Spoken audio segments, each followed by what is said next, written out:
What's up, gang? Alan here. It's been a minute since we've had a Foliage Render update, and I've got some cool new stuff that's just about ready to go that I want to share with you. We're going to look a little bit at 2.0 here briefly, and then we're going to talk about what that means. I want to keep this video short though, and then look at one of the new modules that's coming out as a result of 2.0.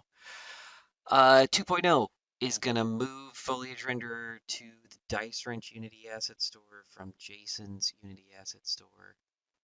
There's some re-architecture that happens there. It will be a breaking change. I'm pretty sure I've warned about that either in other videos or on Discord. If you're not on the Discord, join the Discord. There's good people are making cool stuff in there. It's nice. Okay, so you'll notice some of these components that we look at here are going to have changed slightly as a result. The system pretty much works the way you're used to, and even maybe a little better, a little more straightforward in terms of what you expect. So real quick, Foliage Provider is now split across three pieces. You've got the terrain foliage provider, then you've got a tree provider and a detail provider. This makes it just a little easier to control, makes the code cleaner. It's potentially more efficient depending on what you're trying to do, but it's a little more straightforward. Cool. In what was formerly called the terrain foliage renderer is now the indirect draw manager because it wasn't actually rendering anything. I can't remember why we called it that. But anyway, now you've got three categories potentially: trees, details, and objects. Very exciting. I don't know why this one doesn't want to render a thing, but here you go. You can see right here we have a capsule. That mesh render is turned off, but it shows up. How's that possible? Well, it's running through the indirect render, of course. This is a new object or a new component that will be available in the object module. It will let you slap it on any old game object. So for those of you who have like a prefab that has a tree with some shrubs baked into it, and then you also use those same shrubs as a detail on your terrain, and you would like them all to draw through the indirect system altogether, you're in business. You'll just select tree or detail.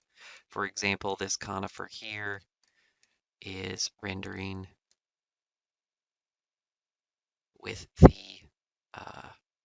as a tree type.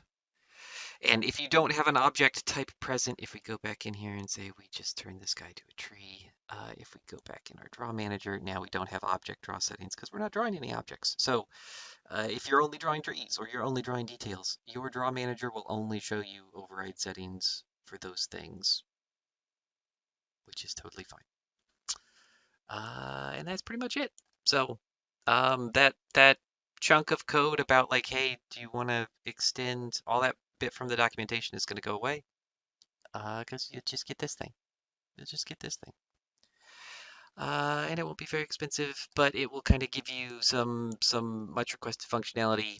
The system now is a lot more extensible and modular, so we will be able to whack together all kinds of things. And there's some nice improvements to cell systems now being fully 3D and some other stuff that's not as terrain centric. So we could do asteroid fields and anything else you can think of. So feel free to throw those requests in the comments or the Discord of additional indirect rendering things you'd like to see. And we will be working on those alongside with the much requested mesh module, which is nearing completion. But that is what predicated a lot of this change. And so a lot of this change has had to get into very good space. And there's a lot to test between all the Unity versions. 2.0 will also mark the official support of 6. May God have mercy on us. 6 isn't stable. I don't recommend it, but we will check that box on the asset store for those of you, because if you're in the Discord and you're on GitHub latest, you've been beta testing 6, hopefully, if you're in 6. But boy, I wouldn't do it unless you really needed some feature in there, because if the last year is any indicator, it will probably be a mess on Unity's side for quite a while. but it all is working. So it's not my fault, as the people's champion Han Solo would say. All right. Questions or concerns, as always, let me know. Look forward to getting this on the store and in your hands ASAP. Thanks, everybody.